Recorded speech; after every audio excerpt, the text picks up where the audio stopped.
नमस्कार। आज हम लोग संगठनात्मक व्यवहार के ब्लॉक 4 की 2 यूनिट्स पर चर्चा करेंगे और ये यूनिट्स हैं यूनिट 11 और 12। यूनिट 11 में नेगोशिएशंस, समझौता वार्ता, मध्यस्थता पर चर्चा की जाएगी और यूनिट 12 में ऑर्गेनाइजेशनल चेंज, संगठनात्मक परिवर्तन पर चर्चा की जाएगी।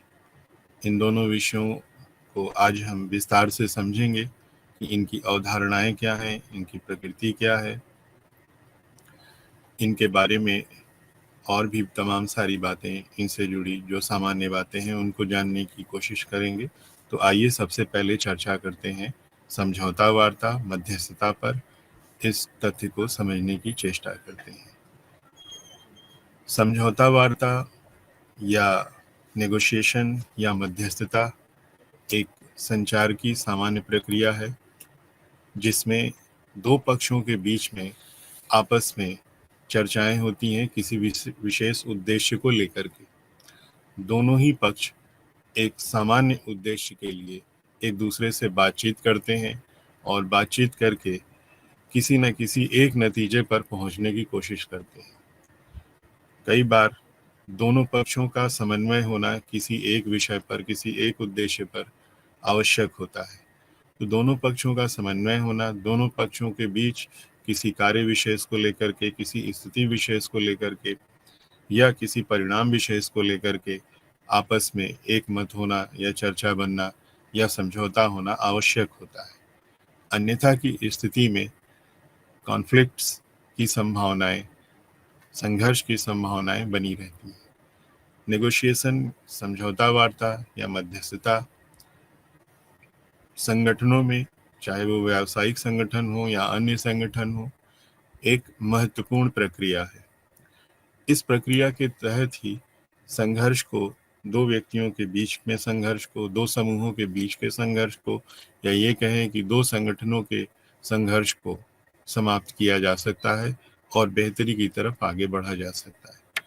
तो समझौता वार्ता की, मध्यस्थता की एक महत्वपूर्ण भूमिका होती है और ये एक तय दिशा में होती है, निश्चित रूप से एक निश्चित वातावरण में होती है। इससे जुड़े कुछ डिफरेंट पर्सपेक्टिव्स हैं जिस पर हम लोग आगे चर्चा करेंगे। दो लोग जो आपस में बातचीत करते हैं, नेगोशिएशन करते हैं या किसी नतीजे पर पहुंचने की कोशिश करते हैं, दोनों के बीच में जो बातचीत होती है वो उनके अपने अपने हित होते हैं और जब दोनों किसी एक मत पर पहुंच रहे होते हैं तो अपने अपने हितों को अधिकतम प्राप्त कर सकें उस नेगोशिएशन के थ्रू, ऐसा दोनों पक्षों की कोशिश होती है। उदाहरण के लिए, किसी संगठन में दो व्यक्तियों के बीच में किसी बात को लेकर के मतभेद है और उस मतभेद को दूर करना आवश्यक है क्योंकि इससे संगठन की जो गति है वो प्रभावित होती है। संगठन के दो समूहों के बीच में यदि किसी प्रकार का संघर्ष हो रहा है तो वो संगठन के कार्यों को अवरुद्ध करेंगे। तो संगठन के कार्यों को सुचारू रूप से चलाने के लिए अनिवार्य है कि दोनों संगठनों के बीच के संघर्ष को समाप्त किया जाए, उनके बीच में आपस में नेगोशिएशन हो, दोनों के विचार एक दूसरे के, दोनों अपने विचारों को एक दूसरे को संप्रेषित करें और अपनी बात को बताएं और एक तीसरी समझौते की स्थिति में दोनों पक्ष आए। नेगोशिएशन केवल ऐसा नहीं है कि दो समूहों के बीच में हो, दो व्यक्तियों के बीच में हो, ये दो संगठनों के भी बीच में हो सकता है या अनेक संगठनों के बीच में भी हो सकता है, एक सामान्य उद्देश्य को लेकर के। नेगोशिएशन हमारे सामान्य जीवन का भी हिस्सा है। ये फॉर्मल तरीके से भी होता है और इनफॉर्मल तरीके से भी होता है। संगठनों में जो नेगोशिएशन होते हैं, जो व्यावसायिक नेगोशिएशंस होते हैं या आप कहें कमर्शियल नेगोशिएशंस होते हैं, वो फॉर्मल यानी कि औपचारिक समझौते होते हैं। औपचारिक समझौतों का अर्थ है कि किसी एक विशेष प्रक्रिया को, किसी विशेष एक स्टैंडर्ड को फॉलो करते हुए समझौते का निर्माण हुआ है। समझौता जो है उद्भव में आया है। इस प्रकार से लोगों के बीच में जो समझौते हैं उनको हम फॉर्मल नेगोशिएशन भी कहते हैं। और सामान्य जीवन में जैसे दो लोगों के बीच में कोई मूल्य तय हो रहा है, आप जैसे किराने की दुकान पर गए हैं, कुछ सामान खरीदते हैं और आप मूल्य तय करते हैं।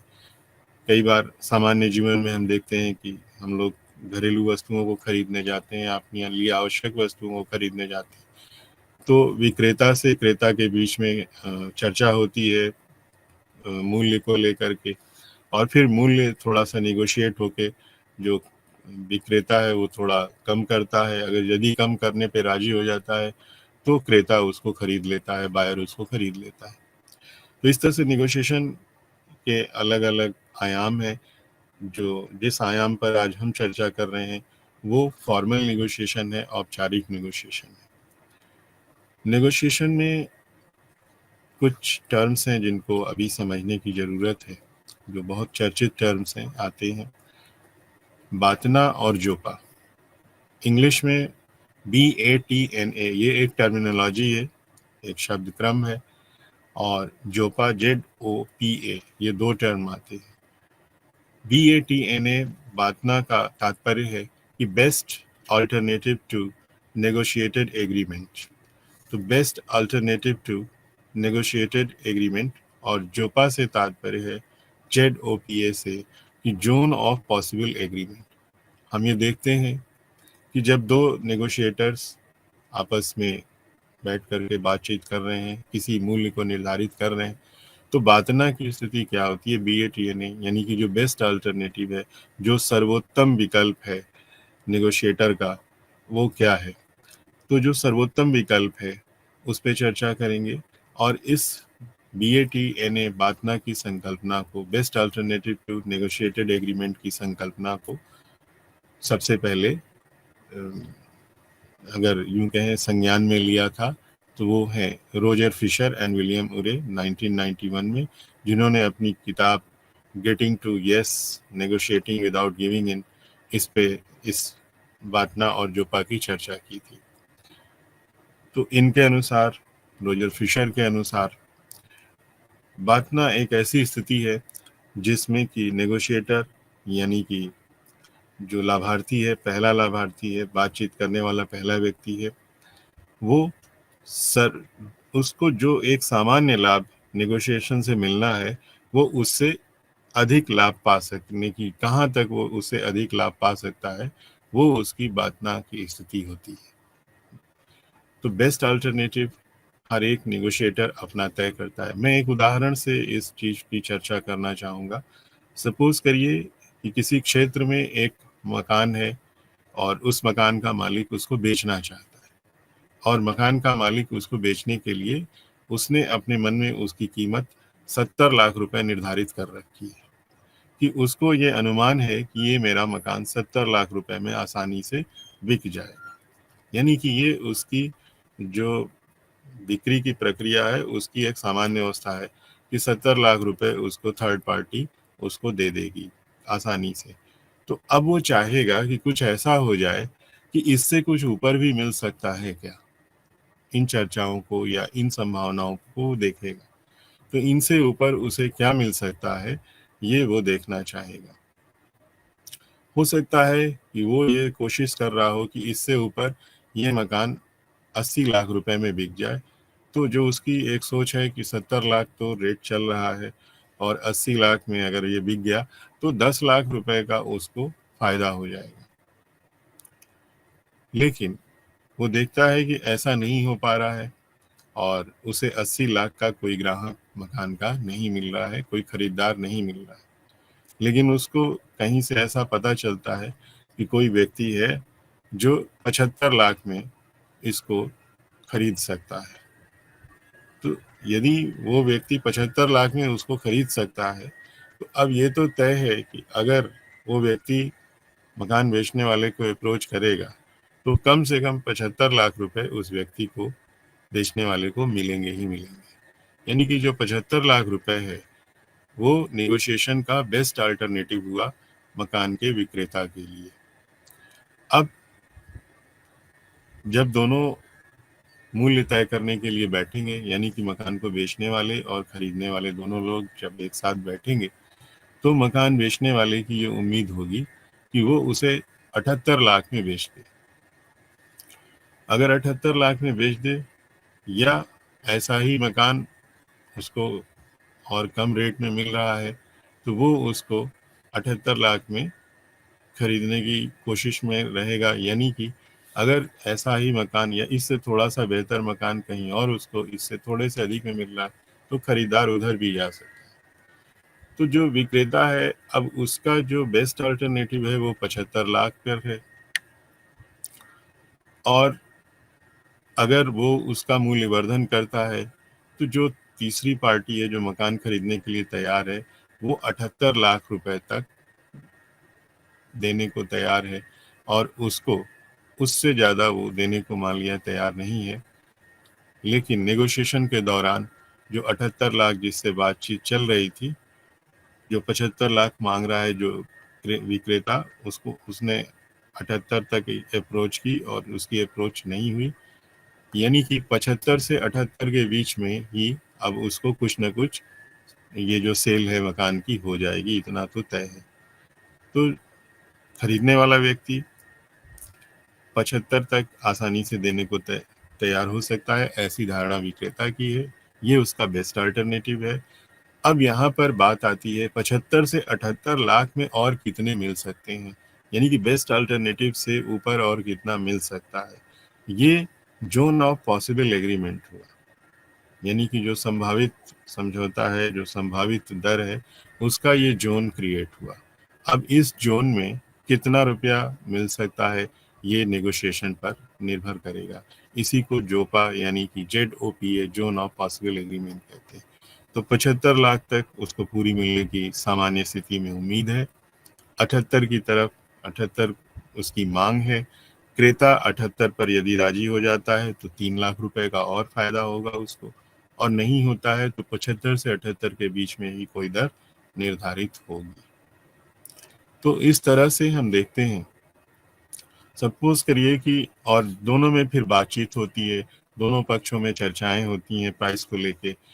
जो क्रेता है वो 78 लाख देने को नहीं तैयार है, तो मूल्य निर्धारण 77 लाख 77 लाख पर जो बायर है वो खरीदने को राजी हो जाता है, और फिर डील फाइनल हो जाती है। इस तरह से जो विक्रेता है, मकान का जो मालिक है, उसको अपने बेस्ट अल्टरनेटिव से 2 लाख रुपए और ऊपर मिल रहे हैं, यानी कि ये उसके नेगोशिएशन के कारण हुआ कि उसकी जो बेस्ट अल्टरनेटिव है वो उससे ज़्यादा पा रहा है, जितने की उसे उम्मीद थी उससे भी अच्छा पा रहा है। एक चीज़ यहाँ समझनी होगी कि जो बेस्ट अल्टरनेटिव है और जो जोन ऑफ पॉसिबल एग्रीमेंट है, अगर ये दोनों ओवरलैप करते हैं तो ही पॉजिटिव बार्गेनिंग हो पाती है, और अगर दोनों में कोई ओवरलैपिंग नहीं है तो फिर पॉजिटिव बार्गेनिंग नहीं होगी, फिर नेगेटिव बार्गेनिंग जोन आ जाता है। और ऐसी सिचुएशन में फिर फायदे को बढ़ाने की दूसरे तरीके अपनाए जाते हैं, जिसको एनलार्जिंग द पाई कहा जाता है। जैसे एक उदाहरण मैं आपके समक्ष रखता हूँ। किसी व्यक्ति की कोई 4 व्हीलर है, वो उसको सेकेंड हैंड बेचना चाहता है 5 लाख रुपए में, और जो खरीदार है उसने अप्रोच करने से पहले, विक्रेता को अप्रोच करने से पहले ये मन बना लिया कि मैं कार खरीदूंगा 4.25 लाख में, यानी कि 4.75 लाख में मैं ये कार खरीदूंगा, इससे अधिक मैं इस कार के नहीं दूंगा। तो यहाँ पे हम देख रहे हैं कि जो विक्रेता है उसका जो बेस्ट अल्टरनेटिव है वो है 5 लाख, जो खरीदने वाला व्यक्ति है उसका बेस्ट अल्टरनेटिव है 4.75 लाख, यानी कि 4.25 लाख।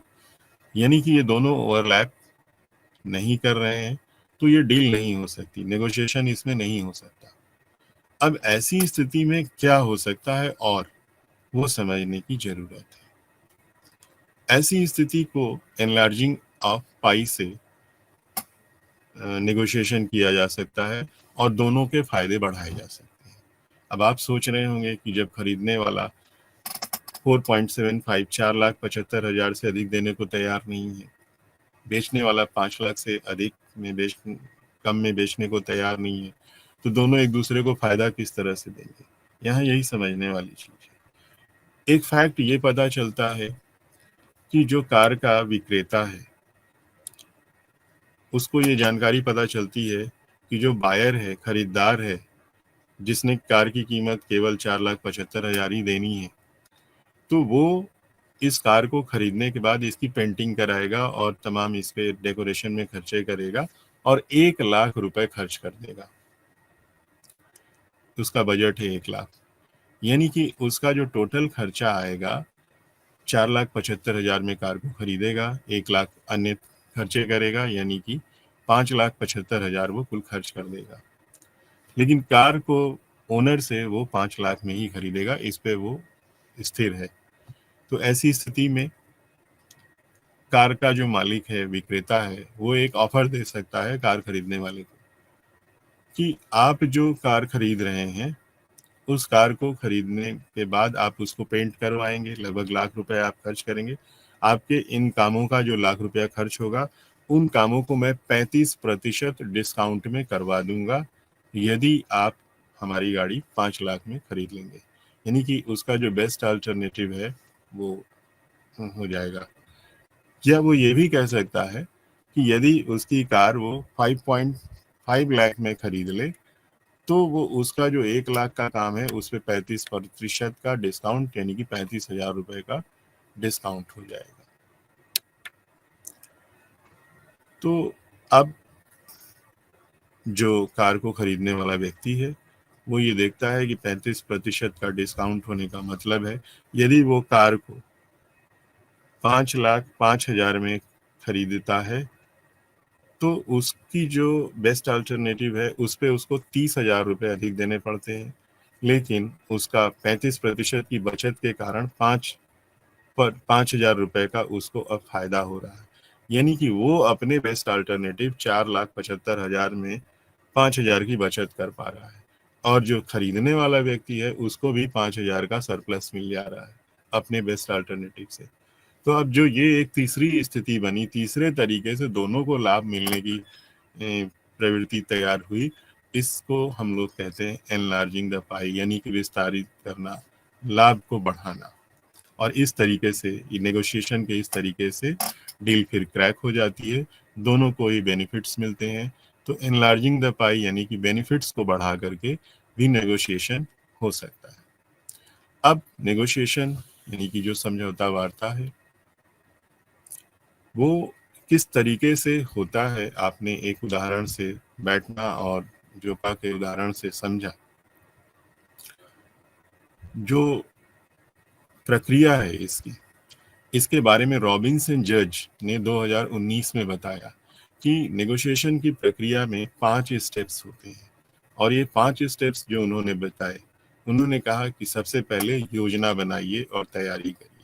प्रिपरेशन एंड प्लानिंग को उन्होंने पहला स्टेप बताया। और नेगोशिएशन की पहले जिसने भी नेगोशिएशन में प्रतिभागिता करनी है, 2 पक्ष होते हैं, दोनों पक्षों को अपना प्रिपरेशन होमवर्क करना चाहिए और एक बेहतर प्लानिंग के साथ आना चाहिए। और दूसरा जो उन्होंने बताया कि अपने अपने जो ज़मीनी नियम हैं, अपने अपने जो मूलभूत रूल्स हैं, अपने लिए एक गाइडलाइन फिक्स कर लेनी चाहिए कि हम क्या हमें चाहिए, क्या हमें नहीं चाहिए, हम क्या कर सकते हैं, हमारी नेगोशिएशन की सीमाएँ क्या हैं, वो पहले से तय कर लेनी चाहिए। यानी कि अपने अपने ग्राउंड रूल्स को डिफाइन कर लेना चाहिए। इसके बाद उन्होंने कहा तीसरे स्टेप में क्लैरिफिकेशन एंड जस्टिफिकेशन होना चाहिए। हम अपनी चीज़ों को स्पष्ट रूप से तय कर लें कि हमें हमारी सीमाएँ क्या हैं, किन बातों पर हम नेगोशिएट करेंगे, कहाँ पर हम डील को क्रैक कर सकते हैं, कहाँ पर हम मना करेंगे, इन चीज़ों को हम पहले से तय कर लें, स्पष्टता रखें, बातचीत की स्पष्टता बनी रहे। और फिर बार्गेनिंग एंड प्रॉब्लम सॉल्विंग यानी कि सौदेबाजी और समस्या का समाधान, जो ये सबसे इम्पॉर्टेंट स्टेप है कि बार्गेनिंग से ही मूल्य का निर्धारण होगा, सौदेबाजी होगी यानी कि अधिकतम लाभ मूल्य के अलावा क्या क्या मिल सकते हैं इस पे चर्चा होगी और फिर उसके बाद समाधान की तरफ पहुंचेंगे। और जो अंतिम चरण है नेगोशिएशन का वो है क्लोजर एंड इम्प्लीमेंटेशन, वार्ता को समाप्त करना और लागू करना, चिन्हित करना और लागू करना। इस स्टेप में सबसे पहले सारी बातों को डील को फाइनल करते हुए जो फॉर्मेलिटीज़ हैं पूरी करना और फिर यहाँ पे नेगोशिएशन का एंड आ जाता है जो लास्ट स्टेप है। तो 5 स्टेप्स को फॉलो करते हुए और धीरे धीरे नेगोशिएशन अपने एंड पर आता है। रॉबर्ट हेलर और टिम हिंडल, इन्होंने 1996 में कुछ गाइडलाइन सजेस्ट की जो कि बहुत ज़्यादा पॉपुलर है, बहुत चर्चित है। हम इनका उपयोग व्यावसायिक संबंधों में, संगठनों में देखते हैं। ज़्यादातर इनका उपयोग होता है जब भी नेगोशिएशन होता है। तो रॉबर्ट हेलर और टिम हिंडल ने कुछ बातें, कुछ मार्गदर्शन दिए, कुछ गाइडलाइंस दी, और वो गाइडलाइंस कहती हैं कि नेगोशिएटर को अपनी प्रायोरिटीज़ को लेकर के, अपनी प्राथमिकताओं को लेकर बहुत ही स्पष्ट रहना चाहिए, और बहुत से ढेर सारे पॉइंट्स लेकर के नहीं बैठने चाहिए। ढेर सारे पॉइंट्स लेकर के उलझन होती है। महत्वपूर्ण बिंदुओं पर सबसे पहले चर्चा करनी चाहिए, और हमेशा फ्लेक्सिबल रहना चाहिए। नेगोशिएशन में फ्लेक्सिबल रहना जरूरी है। लचीलापन होना व्यवहार में जरूरी है। वार्ता में लचीलापन दिखना चाहिए, और ये लचीलापन उन्होंने कहा है कि लचीलेपन होने से ऐसा नहीं है कि जो वार्ताकार हैं वो उनकी कमी को दिखाएगा। ये कहीं न कहीं उनकी स्ट्रेंथ होती है, और अपने इश्यूज को अच्छी तरह से पहचान करके, और कहीं न कहीं कुछ चीज़ों का सेक्रीफाइस भी करके, अगर कोई बड़ी डील होती है तो उसकी ओर आना चाहिए। उन्होंने अपने गाइडलाइन में कहा है कि जो उद्देश्य हैं, ऑब्जेक्टिव्स हैं, वो रियलिस्टिक होने चाहिए, यानी कि सत्य के आधार पर होने चाहिए। वो हाइपोथेटिकल, काल्पनिक नहीं होने चाहिए, या ऐसा ना हो जिसे व्यवहार में न लाया जा सके। ऐसे उद्देश्यों के साथ नेगोशिएशन नहीं किया जा सकता। और उन्होंने गाइडलाइंस में कहा कि जो महत्वपूर्ण जानकारियां हैं सौदेबाजी में, या प्राइस नेगोशिएशन में, या किसी भी तरह के नेगोशिएशन में, उस पर अच्छी तरह से काम होना चाहिए। एक अच्छी रिसर्च करके, एक शोध करके जाना चाहिए। ग्राउंड वर्क, एक पूरा होमवर्क करके तब नेगोशिएशन में बैठना चाहिए।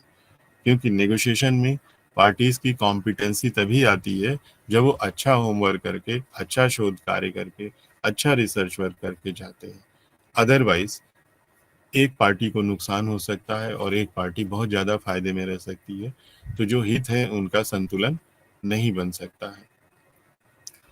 हमेशा जब दो वार्ताकार आमने सामने नेगोशिएशन के लिए बैठते हैं, बातचीत करने के लिए बैठते हैं, तो उनके बीच में हो सकता है कि पहले से ही कई सारे ऐसे विवादित मुद्दे हों जो कि मूल नेगोशिएशन है उसको समाप्त कर सकते हैं, और बात भटक सकती है। तो ऐसी स्थिति में जो कंट्रोवर्शियल इश्यूज हैं, जो विवादित बिंदु हैं, उनको किनारे रखना चाहिए, और जिन बिंदुओं पर चर्चा होनी है केवल उन्हीं पे फोकस होना चाहिए।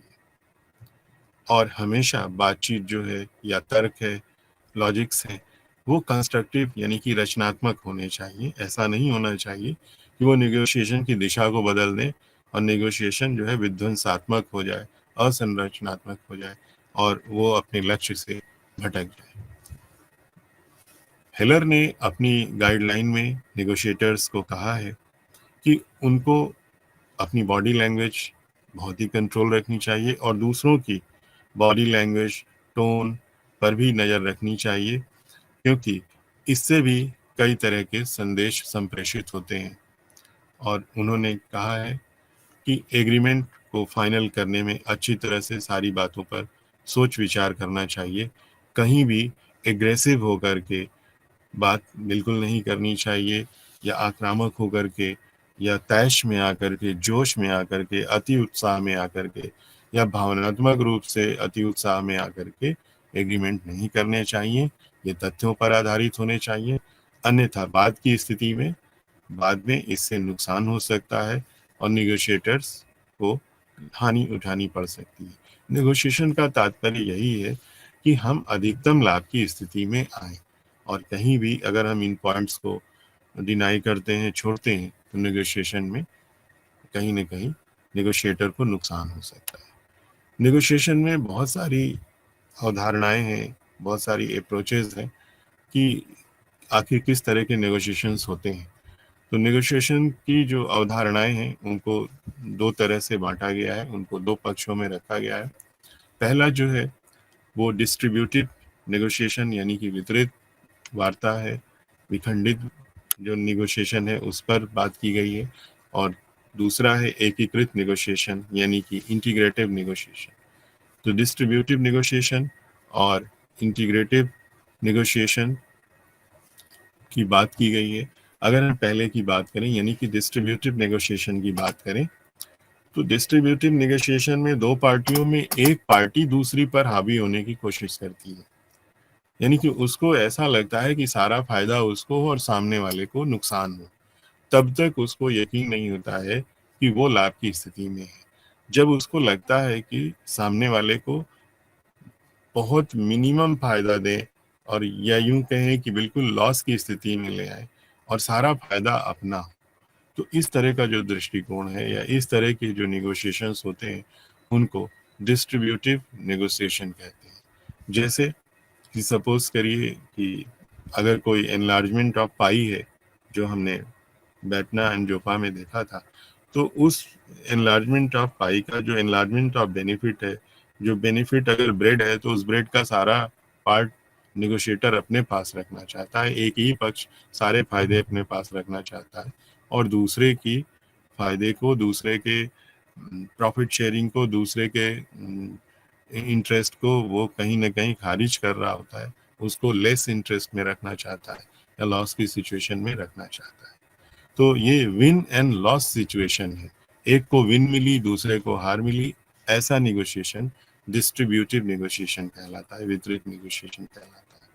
और इसी के ठीक उल्टा इंटीग्रेटिव निगोशिएशन होता है, जो कि विन लॉस के बजाय विन विन की सिचुएशन को शो करता है, और जो एनलार्जमेंट ऑफ पाई है उसके हिस्से को एक्सपेंड करते हुए वो दोनों को, दोनों ही फायदे की स्थिति में रहे, ऐसा निगोशिएशन होता है। अगर ऐसा कोई निगोशिएशन होता है तो उसको इंटीग्रेटिव निगोशिएशन कहा जाता है। तो आपने देखा कि दो तरह के निगोशिएशंस हो रहे हैं, distributive negotiation and integrative negotiation. एक में विन लॉस की सिचुएशन है और दूसरे में विन विन की सिचुएशन है। दोनों ही पक्ष एक दूसरे की कद्र करते हैं, दोनों ही पक्ष में एक दूसरे के साथ इस तरह से उस चर्चा को करते हैं जिसका फायदा दोनों को मिले, समझौता इस तरह से मिलता है। तो एक तरह से एक दोनों को सम्मान देने की स्थिति होती है। तो win and loss situation and win situation पर नेगोशिएशन होता है। नेगोशिएशन को लेकर के कुछ कॉमन प्रैक्टिसेस भी हैं, कुछ सामान्य व्यवहार भी हैं, कुछ सामान्य कैरेक्टर वाले नेगोशिएशन है जिनकी चर्चा की जाएगी। अमेरिकन मैनेजमेंट एसोसिएशन ने ऐसे कुछ नेगोशिएशंस को चिन्हित किया है। उन्होंने जितने भी तरह के नेगोशिएशन हम देखते हैं व्याप्त हैं, उसमें 5 ऐसे नेगोशिएशंस को उन्होंने चिन्हित किया है जो कि बहुत कॉमन है और सबसे ज़्यादा जो है ये उपयोग में लाए जाते हैं या इस तरह की प्रैक्टिसेस व्यवहार में देखी जाती है। जो पहली प्रैक्टिस अमेरिकन मैनेजमेंट एसोसिएशन इंगित करता है वो है high ball and low ball tactics. High ball tactics and low ball tactics, इस टैक्टिस में नेगोशिएटर सबसे ज्यादा बड़ा फायदा अपने पास रखता है और वो सामने वाले की जितनी भी कैलकुलेशन है फायदा नेगोशिएशन के थ्रू पाने की, उसको वो अपसेट कर देता है और सामने वाले दूसरे पक्ष को बिल्कुल ही कहता है कि ये सब आपका नहीं समझ में आ रहा है, इसको आप फिर से रिवाइज करिए, आपकी ये सब प्रैक्टिकल चीज़ें नहीं है, इतने बेनिफिट्स नहीं दिए जा सकते आपको जितने की आप उम्मीद करके नेगोशिएशन में आए हैं। तो अगर सामने वाला इस सिचुएशन में है और बिल्कुल दूसरे पक्ष की जो बातें हैं, दूसरे पक्ष की जो डिमांड है उसको अपसेट कर देता है, उसको रिवाइज करने को कहता है, तो ऐसा tactics high ball and low ball tactics कहलाती है। दूसरी टैक्टिस है बोगी। बोगी में थोड़ा फियर क्रिएट किया जाता है और जैसे दो पक्ष वार्ता कर रहे हैं, पहला पक्ष दूसरा पक्ष, तो पहला पक्ष दूसरे पक्ष को ये कह सकता है कि वो हमेशा जो उसके मेन इश्यूज हैं, पहला पक्ष उसको बहुत ही हल्का कर सकता है और उसके जो अनइम्पॉर्टेंट इश्यूज हैं वो इनको इम्पॉर्टेंस देने का बहाना कर सकता है, जिससे कि नेगोशिएशन कमजोर हो जाए और पहली पार्टी को लाभ मिले। तो इस तरीके से जो बॉगी सिचुएशन है वो टैक्टिस यूज होती है। और तीसरी टैक्टिस है स्नो जॉब। स्नो जॉब यानी कि बिल्कुल आप ये कहें कि आइसी कंडीशन ले आना, बर्फ जैसी कंडीशन ले आना, और आपको नेगोशिएटर जो है वो बहुत सारी ऐसी इररिलेवेंट चीज़ों का डिस्क्रिप्शन करेगा। सपोज करिए आप टीवी खरीदने गए, तो टीवी के मेन फंक्शन पे वो फोकस कम करेगा। उसको पता है कि टीवी का मेन फंक्शन किसी हाई कॉम्पिटिटिव एंड टीवी के बराबर नहीं है, तो बाकी टेलीविजन के फायदे गिनाने लगेगा। और उसके साथ ये है वो है, वो मेन फीचर पे फोकस ना करते हुए साइड की चीज़ों को इतना ओवरवेलमिंग तरीके से बताने लगेगा कि आप उसकी बातों में आ जाएंगे, और आप अपना जो मेन इशू है कि टीवी की लाइफ कितनी है, टीवी की क्वालिटी कितनी है, इससे भटक करके उसके अदर फीचर्स पे और अदर बेनिफिट्स पे आप चले जाएंगे और उसकी बातों में ट्रैप हो सकते हैं। तो नेगोशिएटर्स हमेशा, जो स्नो जॉब नेगोशिएटर्स टैक्टिस होती है, उसमें नेगोशिएटर आपको अननेसेसरी फैक्ट्स पे काफ़ी डिस्क्रिप्शन देगा और आपका ध्यान उस पर खींचेगा ताकि मूल बात पे आप भटक जाएं, और जो नेगोशिएटर का कमज़ोर पक्ष है उधर उस पे आप पॉइंट अपनी फिंगर रेस करने के बजाय दूसरी चीज़ों पे प्रभावित होकर के नेगोशिएशन में, वार्ता में आप अपनी सहमति दें और डील को फाइनल करें। इसके बाद होती है प्रैक्टिस निबल। इसमें निबल का अर्थ है कि टुकड़े टुकड़े करके भोजन को खाना। इस सिचुएशन में नेगोशिएटर निबल टैक्टिक यूज करते हैं, और जैसे पूरी बात जब फाइनल हो जाएगी तो नेगोशिएटर आपसे कोई एक छोटी सी डिमांड रखेगा कि इसको भी कर दीजिए। अब आप ये सोचेंगे कि सारी बातचीत फाइनल हो चुकी है, अब अगर हम इस छोटी सी डिमांड को इग्नोर करते हैं, नो करते हैं, तो पूरा बिग डील हमारे हाथ से चला जाएगा, पूरी बड़ी मेहनत चली जाएगी। तो ऐसी स्थिति में आप उसकी बात मान लेते हैं। ऐसी बात, तो ऐसी डील्स में ये देखना होता है कि अंत में किस तरह के निर्णय लिए जाएं। तो कई बार नेगोशिएटर्स लास्ट में बिल्कुल डील फाइनल होने की जब स्टेज हो जाती है तो अपनी एक छोटी सी मांग रखते हैं। और जो पांचवी टैक्टिस होती है वो है लैक ऑफ अथॉरिटी। अक्सर नेविल की जो सिचुएशन है उससे बचने के लिए लैक ऑफ अथॉरिटी की सिचुएशन रखी जाती है। बहुत सारे जो नेगोशिएटर भेजे जाते हैं संगठन की ओर से या समूह की ओर से, वार्ताकार भेजे जाते हैं, उनको उतनी पावर नहीं होती, उनको उतना प्राधिकरण नहीं होता है कि वो डील को फाइनल कर सके। डील पे डिस्कशन करने का, डील को एक अंजाम पे लाने का तो उनको जिम्मा होता है, लेकिन फाइनल निर्णय लेने का कि कुछ जो सर्टेन पॉइंट्स है, जैसे अभी पहले जस्ट जो अभी टैक्टिस आपको बताई है निबल, जिसमें यदि कोई प्रथम पक्ष जो है ऐसी बात को रखता है, लास्ट में छोटी सी कोई मांग को रखता है, तो दूसरा पक्ष कह सकता है कि हमें इस चीज को मांगने का अधिकार, मांग पूरी करने का अधिकार हमें संगठन ने नहीं दिया, हमारे समूह ने नहीं दिया है, इसको हम चर्चा करेंगे और इस पर बात करके बताएंगे। तो ये तमाम जो 5 टैक्टिक्स आपने देखी, high ball, low ball, bogey, snow job, nibble, lack of authority, ये अमेरिकन मैनेजमेंट एसोसिएशन की ओर से चिन्हित किए गए हैं।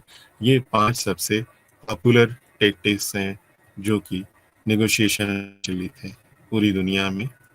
तो हमने देखा कि नेगोशिएशन यानी कि जो वार्ता है, मध्यस्थता है, उसका उपयोग करते हुए किस तरह से दो पक्ष किसी एक मत पर पहुंच सकते हैं, किसी एक राय पर पहुंच सकते हैं, और ये नेगोशिएशन फॉर्मल भी हो सकती है, इनफॉर्मल भी हो सकती है, लेकिन आज जो हम लोगों ने चर्चा की है नेगोशिएशन को लेकर के, वो फॉर्मल नेगोशिएशन से रिलेटेड है। अब जो आज की हमारी चर्चा का जो दूसरा पक्ष है वो है परिवर्तन, संगठनात्मक परिवर्तन। संगठन एक बॉडी है, जो लोगों का समूह है, लोगों से मिलकर के बनती है, और संगठन के दो एनवायरनमेंट होते हैं, दो वातावरण होते हैं। एक आंतरिक वातावरण और दूसरा होता है बाहरी वातावरण। बाहरी वातावरण में जैसे ग्राहक वर्ग है, शेयर होल्डर है, निवेशक है, गवर्नमेंट है, एजेंसीज हैं, क्रेडिटर्स हैं, उधार देने वाले लोग हैं, बैंकर हैं, फाइनेंसर्स हैं, सप्लायर हैं, ये तमाम सारे लोग बाहरी वातावरण के लोग होते हैं। उसमें कॉम्पिटिटर्स भी आते हैं। और आंतरिक वातावरण में, संगठन के आंतरिक वातावरण में प्रबंधन है, और एम्प्लॉयज़ हैं, कर्मचारी हैं, स्टाफ है, यूनियन है, ये सारी चीज़ें आंतरिक वातावरण के लोग होते हैं। जो बाहरी वातावरण है, कई बार संगठन को चलाने के लिए अपने आंतरिक वातावरण और बाहरी वातावरण दोनों को ध्यान में रख करके ही संगठन चलाया जाता है। जो भी प्रबंधन है, जिनके ऊपर संगठन को चलाने की जिम्मेदारी है, वो दोनों वातावरण में एक बेहतर तालमेल बनाते हुए संगठन को चलाते हैं। कई बार ऐसा देखा गया है कि इस तालमेल को बनाने में कुछ कमी आ रही होती है। कहने का अर्थ है कि बाहरी जो वातावरण है, अगर उनमें कहीं कोई परिवर्तन होता है और ऐसा परिवर्तन होता है कि जो संगठन पर असर डालते हैं, तो संगठन को अपने हिसाब से उस बाहरी वातावरण के परिवर्तन के हिसाब से स्वयं को स्थापित करना होता है, स्वयं को एडजस्ट करना होता है। और कई बार ऐसा भी होता है कि आंतरिक वातावरण में कुछ ऐसे फैक्टर्स होते हैं जो कि संगठन में परिवर्तन का दबाव डालते हैं, संगठन को रीएडजस्ट करने के लिए दबाव डालते हैं, तो भी संगठन को एडजस्ट करने के लिए अपने अंदर कुछ परिवर्तन लाने पड़ते हैं। तो हम देख रहे हैं कि किसी भी संगठन के ऊपर कुछ फोर्सेस हैं, कुछ कारक हैं जो प्रभाव डालते हैं और विवश करते हैं कि संगठन में कुछ फेरबदल हो, संगठन में कोई परिवर्तन किया जाए, जिससे कि संगठन में परिवर्तन आए। और संगठन अगर उस परिवर्तन को नहीं स्वीकार करेगा तो संगठन का स्थायित्व खतरे में पड़ जाएगा, संगठन की जो लाइफ है वो खतरे में पड़ जाएगी। एक मनुष्य के मुंह में हम देखें दांत भी होते हैं और जीभ भी होती है। दांत कठोर होते हैं और जीभा जो होती है वो फ्लेक्सिबल होती है। फ्लेक्सिबल का अर्थ कि वो चेंजेस को लेकर के एडजस्ट करती है। तो हम देखते हैं कि जो दांत हैं वो जीवन पर्यंत मनुष्य के साथ नहीं रहते, रिजिड होने के कारण, और जीभ फ्लेक्सिबल होने के कारण मनुष्य के जीवन के साथ में ही समाप्त होती है। तो फ्लेक्सिबिलिटी की बहुत बड़ी भूमिका है। एक संगठन यदि फ्लेक्सिबल है, फ्लेक्सिबल होने का अर्थ लचीला है, जो बाहरी परिवर्तन हो रहे हैं, जो बाहरी प्रभाव पड़ रहे हैं या आंतरिक प्रभाव पड़ रहे हैं, उनको लेकर के संगठन लचीला होने के कारण परिवर्तन को स्वीकार करने में, परिवर्तन को एडजस्ट करने के लिए तत्पर है, सक्षम है, तो संगठन का सर्वाइवल बना रहता है। अर्थात संगठन का सर्वाइवल फिर खतरे में पड़ जाता है। तो एक संगठन के लिए जरूरी है कि वो चेंज को स्वीकार करे, वो फ्लेक्सिबल हो और अकॉर्डिंगली जो एक्सटर्नल और इंटरनल फैक्टर्स हैं चेंज को फोर्स कर रहे हैं, उसके हिसाब से अपने को एडजस्ट करे। तो कई बार ऐसा देखा गया है कि संगठन में परिवर्तन के दबाव है, संगठन परिवर्तन मांग रहा है और परिवर्तन करने के लिए जो टॉप मैनेजर्स हैं वो प्रयास करते हैं, लेकिन उसका विरोध होता है, क्योंकि संगठन को जो चलाने वाले लोग हैं, जो ड्राइविंग फोर्स हैं, जो ड्राइवर्स हैं, वो जानते हैं कि संगठन को किस तरह से चलाया गया है और किस तरह से कब संगठन को परिवर्तन के अनुरूप ढाला जाए और उसमें परिवर्तन किया जाए।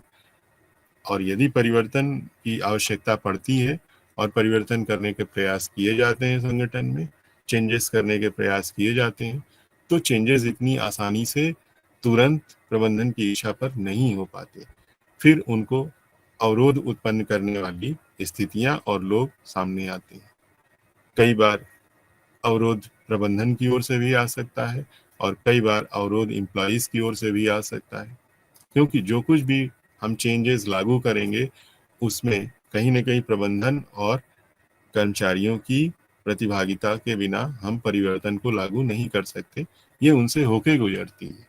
तो वो इससे प्रभावित होते हैं, चूंकि प्रभावित होते हैं तो अपनी वर्तमान स्थिति में परिवर्तन का वो विरोध करते हैं, एक रेजिस्टेंस क्रिएट करते हैं और फिर उस रेजिस्टेंस को मैनेज किया जाता है, उस प्रतिरोध को समाप्त किया जाता है। और इस तरह से समाप्त किया जाता है कि इजीली लोग उस परिवर्तन को ग्राह्य करें, एक्सेप्ट करें और फिर जो है परिवर्तन को लागू किया जा सके। तो कई सारे फोर्सेस हैं जो कि चेंज के लिए फोर्स करते हैं, आइए उन पर हम चर्चा करते हैं। यदि हम इनको जानें तो हम देखते हैं कि जो आर्थिक परिदृश्य है, संगठन के चारों ओर, संगठन एक आर्थिक वातावरण में काम करने वाला निकाय है। तो अगर उसके चारों ओर जो आर्थिक वातावरण है, खास करके जो मैक्रो इकोनॉमिक एनवायरनमेंट है या व्यापक जो आर्थिक वातावरण है, उसमें किसी भी तरह का यदि कोई चेंज आता है तो कहीं ना कहीं संगठन पर असर पड़ता है। जितने भी संगठन हैं उनको अपनी वित्तीय स्थिति सुधारने के लिए हमेशा कैपिटल मार्केट से, फाइनेंशियल मार्केट से, बैंकिंग से हमेशा ट्रांजैक्शन की जरूरत होती है। उनको समय समय पर वहां से लोन मिल जाते हैं, फाइनेंसिंग हो जाती है जब भी आवश्यकता पड़ती है। ये एक सामान्य प्रक्रिया। विचार कीजिए कि कोई ऐसी स्थिति हो कि बैंकों में एनपीए बहुत बढ़ रहा है, यानी कि नॉन परफॉर्मिंग एसेट्स बहुत सी बढ़ रही हैं। नॉन परफॉर्मिंग एसेट्स का मतलब है कि बैंकों की वो लोन्स जो वापस नहीं आ रहे हैं, जो लोगों के द्वारा रीपे नहीं किए जा रहे हैं। उन्होंने कर्जा बांटा है और उस कर्जे का ना तो मूलधन वापस आ रहा है और ना ही ब्याज वापस आ रहा है। तो ऐसी जो बैंकों की संपत्ति है, ऐसे जो बैंकों के धन है, उसको नॉन परफॉर्मिंग एसेट कहा जा रहा है। और यदि ये बहुत ज्यादा हो जाएगा तो बैंक क्या करेंगे? बैंक घबराएंगे, फिर वो नए लोन देने से बचना चाहेंगे। जब नए लोन्स देने से बचना चाहेंगे, फाइनेंसिंग करने से बचना चाहेंगे, या फाइनेंसिंग की जो परिस्थितियां हैं, कंडीशन है, उसको बहुत टफ कर सकते हैं, ब्याज बहुत बढ़ा सकते हैं। तो जो संगठन है, अब उसकी वित्तीय स्थिति जो कि निर्भर करती है बैंकों पर, जो कि निर्भर करती है वित्तीय बाजार पर, वो कहीं ना कहीं सफर करेगी और उसकी ग्रोथ सफर करेगी। ग्रोथ सफर करेगी तो उसको एम्प्लॉयज की ले ऑफ, सैलरी कट्स, ये सब करना पड़ेगा, वेजेस को फ्रीज करना पड़ेगा और जो भी तमाम डिडक्शंस हैं वो करने पड़ेंगे। इससे एम्प्लॉयज को फिर दिक्कत होगी। तो एक तरह से रिसेशन की सिचुएशन आ जाएगी और वो रिसेशन फाइनली कहीं ना कहीं संगठन को मजबूर करेगा कि एम्प्लॉयज की साइज कट की जाए। अब जिसकी भी जॉब कट करने की बात होगी उसको वो चीज़ स्वीकार नहीं होगी और वो कहीं से भी उसको जानने की और समझने की कोशिश नहीं करेगा। तो हम देखते हैं कि एक क्राइसिस की सिचुएशन बाहरी वातावरण से संगठन पर आई। इसी तरीके से कंज्यूमर डिमांड एक फोर्स है जो कि संगठन में चेंज लाने को, संगठन को विवश करती है। कंज्यूमर डिमांड का अर्थ है कि जो कंज्यूमर की मांग में कोई परिवर्तन हो सकता है, किसी भी तरह का कोई चेंज हो सकता है, या कंज्यूमर ऑलरेडी संगठन के द्वारा बाजार में जो उत्पाद दिए जा रहे हैं, अब उनका उससे कोई टेस्ट खत्म हो रहा हो या उसका कोई व्युत्पन्न आ रहा हो, यानी कि सब्स्टिट्यूट आ रहा हो।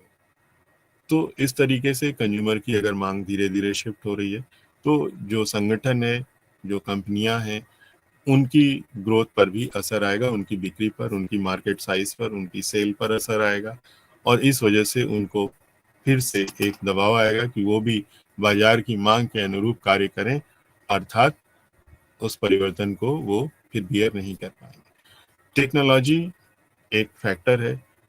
हम आज जिस युग में जी रहे हैं वो विज्ञान का युग है, सूचना और औद्योगिक क्रांति का युग है, सूचना क्रांति का युग है, प्रौद्योगिकी का युग है।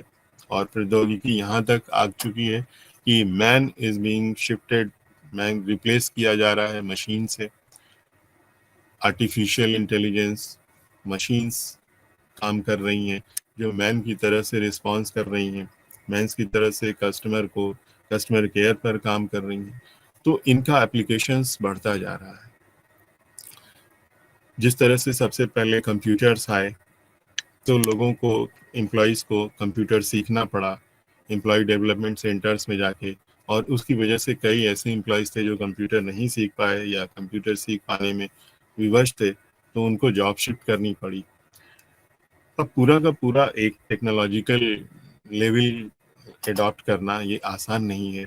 बैंकों में कल तक एटीएम्स नहीं थे, लेकिन प्राइवेट बैंकों ने जैसे ही एटीएम्स लगाना शुरू किए तो नेशनलाइज बैंक्स को भी एटीएम लगाने पे विवश होना पड़ा, मोबाइल बैंकिंग लानी पड़ी, अन्यथा उनके कस्टमर्स दूसरी तरफ शिफ्ट हो रहे थे। तो कंज्यूमर डिमांड में बहुत बड़ा असर पड़ रहा था। फिर नेशनलाइज बैंकों ने भी, आपने देखा कि टेक्नोलॉजी को अडॉप्ट किया और इंटरनेट बैंकिंग, एटीएम्स वगैरह वो उन्होंने भी अडॉप्ट किया, ब्रांचेज में लगाई और फिर वो जा कर के जो कंपटीशन का माहौल था उसका वो सामना कर पाए।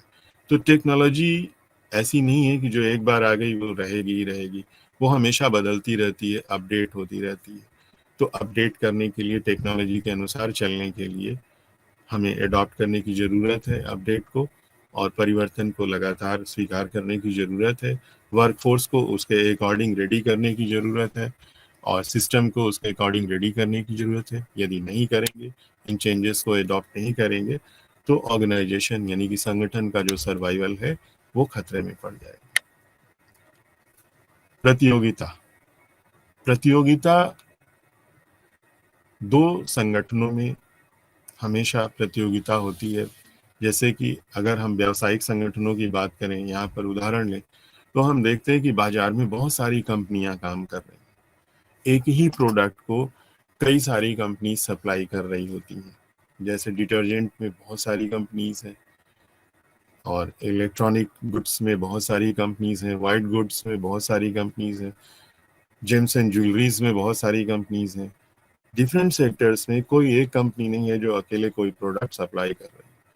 तो सभी को दिखता है कि एक बड़ा बाजार है, उस बाजार का वो एक टुकड़ा अपने पास रखना चाहते हैं, यानी कि मार्केट शेयर अपने पास रखना चाहते हैं। और यही नहीं, उस बाजार में अपनी हिस्सेदारी को प्रतिशत में वो बढ़ाते भी रहना चाहते हैं, यानी कि अपनी मार्केट साइज को बढ़ाने की कोशिश में तमाम सारी कंपनियां लगी रहती हैं। आप फोर व्हीलर्स में, टू व्हीलर्स में देख सकते हैं, मोबाइल कंपनीज हैं जो कभी कोई कंपनी आगे चल रही होती है, कभी कोई कंपनी आगे चल रही होती है। तो एक कंपटीशन इनमें होता है, प्रतिद्वंदिता होती है, व्यावसायिक प्रतिद्वंदिता होती है।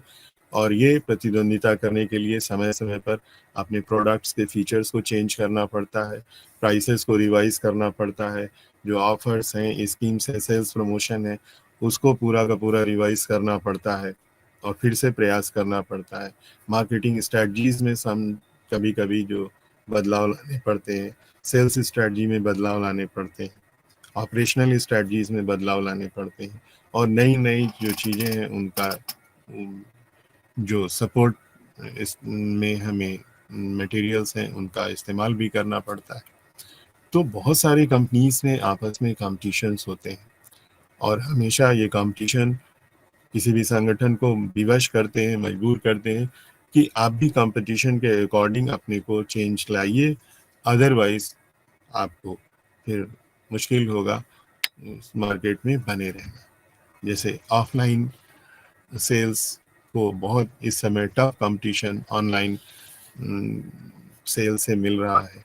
अब ऑफलाइन में भी कई सारे व्हाट्सएप ग्रुप बनाए हुए हैं, कई सारे ऐप बनाए हुए हैं जिससे वो अपने कस्टमर्स को लोकल लेवल पे सेटिस्फाई कर रहे हैं, उनको फीड कर रहे हैं।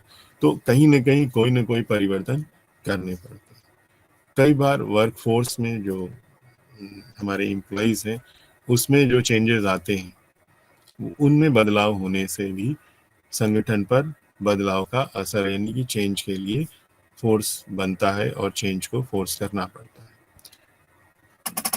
आज हम देखते हैं कि वर्क कल्चर चेंज हो रहा है, एक ग्लोबल कल्चर क्रिएट हो रहा है। बहुत सारे डिफरेंट कल्चर के लोग, डिफरेंट ज्योग्राफी के लोग, डिफरेंट लोकेलिटी के लोग किसी ऑर्गेनाइजेशन में काम करते हैं। उनके बीच में बेहतर समन्वय कराना, ये वहाँ के एचआर डिपार्टमेंट का काम होता है। वर्किंग में और जो बड़ा बदलाव कोविड-19 के बाद देखने को मिला है वो वर्क फ्रॉम होम है। जिन कंपनियों ने वर्क फ्रॉम होम के अकॉर्डिंग अपने को अप्लाई किया, अपने को चेंजेस को स्वीकार किया, वो इन पर काम करते हुए आगे बढ़ पाए, और जो नहीं, जिन्होंने रजिस्ट किया, उनको परेशानियां हुई। कई बार रूल रेगुलेशंस में कोई बदलाव आ जाते हैं तो भी संगठनों को अपने अंदर बदलाव लाने पड़ते हैं। एक संगठन या व्यावसायिक संगठन हो, चाहे जिस तरह का संगठन हो, वो कहीं न कहीं किसी एक वैधानिक वातावरण में काम कर रहा होता है, एक लीगल एनवायरनमेंट में काम कर रहा होता है। जैसे हमारे देश में जितने भी संगठन हैं, हमारे देश के कानून के अनुसार उनका संचालन होता है। तो यदि किसी भी तरह के कानून में, रूल्स रेगुलेशन में कोई बदलाव होता है, तो उस बदलाव को, उस संगठन को एक्सेप्ट करना पड़ता है, एडॉप्ट करना पड़ता है। यदि उस कानून के अनुसार उस बदलाव को एडॉप्ट नहीं करेंगे, तो फिर वैधानिक चुनौतियां सामने आएंगी। कंपनियां या संगठनों को कोर्ट में जाकर के उनका जवाब देना पड़ेगा, और यदि कोर्ट को संतोषजनक जवाब नहीं दे पाए तो फिर वैधानिक तरीके हैं, उन्हें दंडित भी किया जा सकता है। हम देखते हैं कि कई बार जो कंपनियां परिवर्तन को लेकर के सजग रहती हैं, परिवर्तन को लेकर के अच्छा रिस्पांस देती हैं, चेंजेस को स्वीकार करती हैं, चेंजेस को लेकर के फ्लेक्सिबल रहते हैं संगठन, वो हमेशा उनकी जीवंतता बनी रहती है, उनका डायनामिक्स बहुत ही अच्छा माना जाता है और उनको एक गत्यात्मक तरीके से सुदृढ़ माना जाता है, क्योंकि संगठन एक गत्यात्मक निकाय है, डायनामिक प्रक्रिया का पालन करता है चेंजेस के कारण। इसीलिए डायनामिक मैनेजमेंट होना बहुत ही ज़्यादा जरूरी है।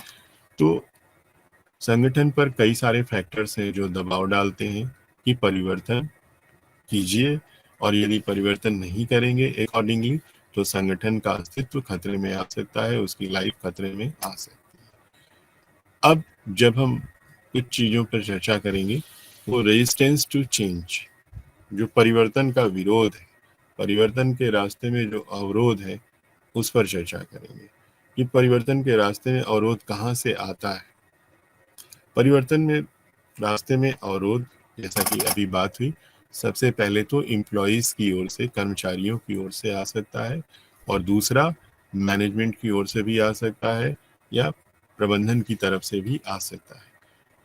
जो एम्प्लॉइज बहुत हार्डवर्क करते हैं, जो मैनेजर्स बहुत हार्डवर्क करते हैं और उन्होंने एक लंबा समय दिया हुआ है कठिन परिश्रम से संगठन में अपना योगदान देते हुए, यदि अचानक से उनको कुछ नया सीखने को कहा जाए या उनकी भूमिका को घटाया या बढ़ाया जाए, तो उनके ऊपर एक दबाव आता है, उनके खुद के सर्वाइवल का एक प्रेशर उनके ऊपर क्रिएट होता है, जिसको कि वो सहजता से स्वीकार नहीं कर पाते, तो वो परिवर्तन का विरोध करते हैं।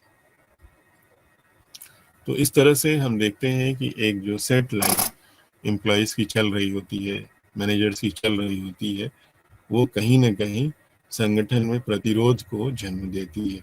और इसी तरीके से जो वित्तीय अनुशासन है या वित्तीय निर्धारण है या जो पावर स्ट्रक्चर है संगठन का, अगर उसमें कोई बदलाव आ रहा है तो संगठन के लोग उसका विरोध करेंगे। कोई ऐसा चेंज आ रहा है, जैसे किसी एम्प्लॉय को, किसी मैनेजर को बड़ी वित्तीय प्राधिकारिता थी और अब उसको कम प्राधिकारिता में कमी आएगी, तो वो उसका विरोध करेगा। तो इस तरीके से लगातार काम करते करते जो संगठन के लोग हैं, चाहे वो प्रबंधन के लोग हों, जो कर्मचारी हों, उनके अंदर एक अनुकूलता आ जाती है, उनके अंदर एक तरह का ठहराव आ जाता है, और इस ठहराव को ब्रेक करने की ज़रूरत होती है।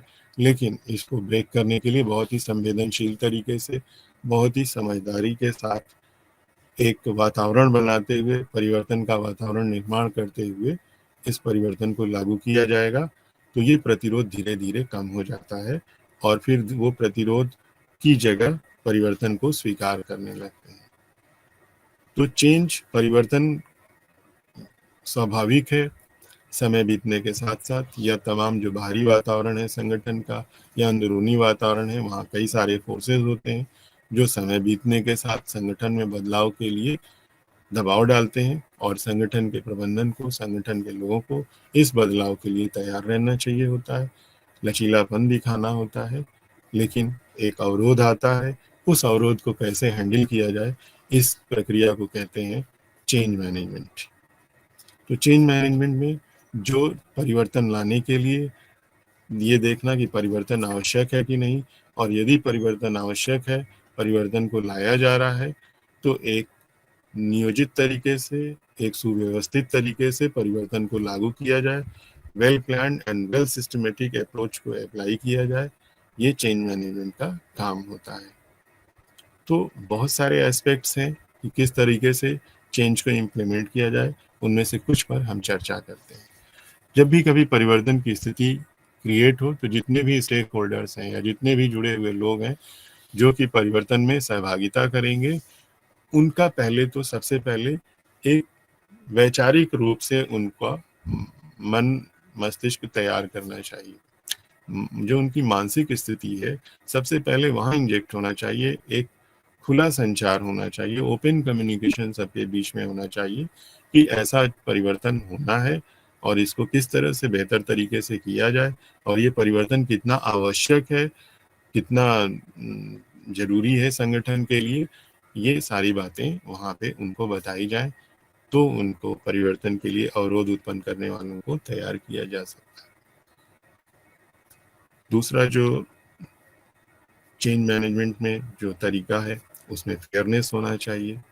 कई बार ऐसा होता है कि लोगों को लगता है कि प्रबंधन जो है, जो मूल बात है वो हमसे छिपा रहा है और हमको परेशान करने के लिए हमारे हितों के विरुद्ध जानबूझकर ये परिवर्तन ला रहा है।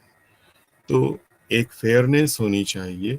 जब भी कभी चेंज करने की आवश्यकता हो तो उस पे पहले अच्छी तरह विचार करके फेयर तरीके से और सभी पक्षों को स्पष्ट रूप से ट्रांसपेरेंट तरीके से लोगों के सामने रखना चाहिए। उसमें हिडन फैक्टर्स नहीं होने चाहिए। चेंज कभी भी ऑटोक्रेटिक नहीं होना चाहिए। ऑटोक्रेटिक होने का मतलब कि जो कोई एक व्यक्ति ने जो नेतृत्व कर रहा है उसने कहा चेंज करते हैं लाओ, ऐसा नहीं होना चाहिए। चेंज करने के लिए इस पे सभी से की प्रतिभागिता होनी चाहिए। सभी की प्रतिभागिता का अर्थ है कि सभी को ये लगे कि बदलाव जरूरी है, सभी को लगे कि बदलाव आवश्यक है और तभी सफलतापूर्वक वो बदलाव को स्थापित किया जा सकता है, चेंज को स्थापित किया जा सकता है। तो इस तरीके से सबका पार्टिसिपेशन लेने से लोग अपने आप को सम्मानित महसूस करते हैं, लोगों को अपनी इम्पोर्टेंस पता चलती है और वो स्वयं आगे बढ़ करके चेंज को स्वीकार करने में अपना योगदान देते हैं और इस तरह से अवरोध की स्थिति कम हो जाती है। तो समय और लागत और जो परेशानियां हैं वो भी कम हो जाते हैं, यानी कि ऑप्टिमम बेनिफिट्स मिलते हैं। अवरोध कभी भी प्रशिक्षण दिए बिना दूर नहीं होता है। कई बार बहुत सारे एम्प्लॉयज ऐसे होते हैं जिनको प्रशिक्षण की ज़रूरत होती है, अच्छे इंसेंटिव्स की ज़रूरत होती है, उनको सही जानकारी, सही मार्गदर्शन की ज़रूरत होती है चेंज को स्वीकार करने के लिए। जैसे कोई टेक्नोलॉजिकल चेंज हम करने जा रहे हैं तो बजाय नए एम्प्लॉय लाने के हमें ये देखना होगा कि क्या जो ऑलरेडी एग्जिस्टिंग एम्प्लॉयज़ हैं उनको कोई टेक्निकल सपोर्ट देते हुए, कोई टेक्निकल मॉडिफिकेशन करते हुए, उनके ज्ञान का संवर्धन करते हुए क्या उन्हीं को आगे उस काम के लिए रखा जा सकता है। यदि ऐसा हो तो उनको प्रॉपर ट्रेनिंग दे करके और इंसेंटिव्स दे करके, प्रॉपर इंसेंटिव्स दे करके प्राथमिकता देनी चाहिए कि उन्हीं को रखा जाए, ना कि वैकल्पिक एम्प्लॉयज़ बाहर से हायर किए जाए। तो ये स्थिति में उनका जो एम्प्लॉयज़ का जो हित है वो सुरक्षित रहेगा और भविष्य में कुछ नया सीखने से, कुछ नया मिलने से उनका जो कॉम्पिटिटिव एज है वो भी मेंटेन रहेगा। तो कभी भी जब भी कोई टेक्निकल चेंजेस करने हो तो उसके लिए संवेदनशीलता के साथ अनिवार्य प्रशिक्षण देते हुए, इंसेंटिव्स देते हुए और जो है चेंज को मैनेज करना चाहिए। तो कई सारे लोगों ने चेंजेस को स्टेप्स भी दिए हैं, जिसमें कि लिविन का 3 स्टेप मॉडल बहुत ही विख्यात है। उसमें उन्होंने 3 स्टेप कर्ट लेविन ने बताए। उन्होंने कहा अनफ्रीज, चेंज एंड रीफ्रीज।